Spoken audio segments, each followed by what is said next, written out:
In the heart of West Africa, where the red earth meets the golden sun, a new voice has risen, a voice of defiance, hope, and destiny.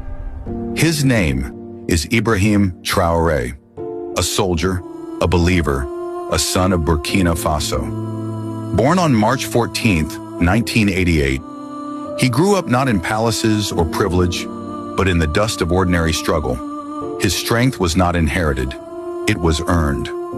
At the University of Ouagadougou, Traoré was a student before he was a soldier. There he learned that freedom is not taught in books. It is lived through sacrifice. He studied science, but dreamed of justice.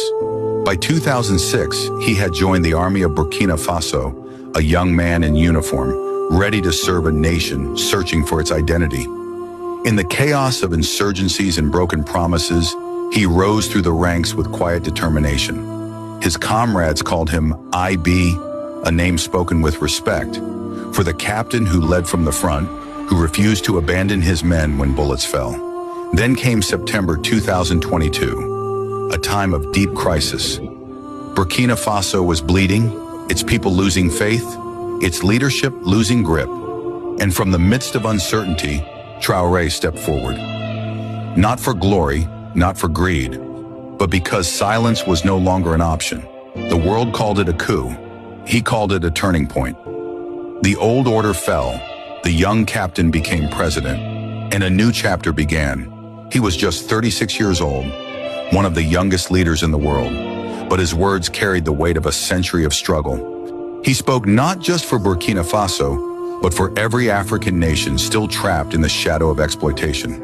He said, "If we process our own minerals, our people will work, our industries will grow, and wealth will stay here, at home." That message shook the world, because it wasn't just politics, it was truth, spoken plainly, boldly, without fear.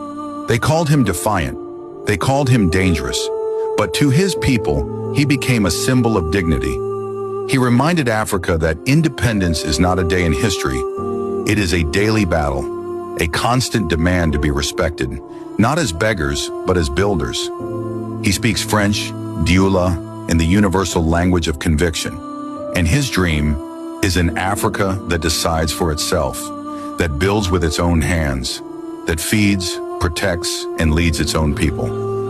From the deserts of the Sahel to the cities of the coast, his name echoes with hope. Traoré, the soldier who chose the harder road. He doesn't claim perfection, he doesn't promise miracles, but he dares to believe that freedom is worth fighting for again. And in that belief, a generation finds its reflection. A people stand taller, and a continent remembers its power. Because true independence is not given, it is taken, it is lived, it is defended every single day.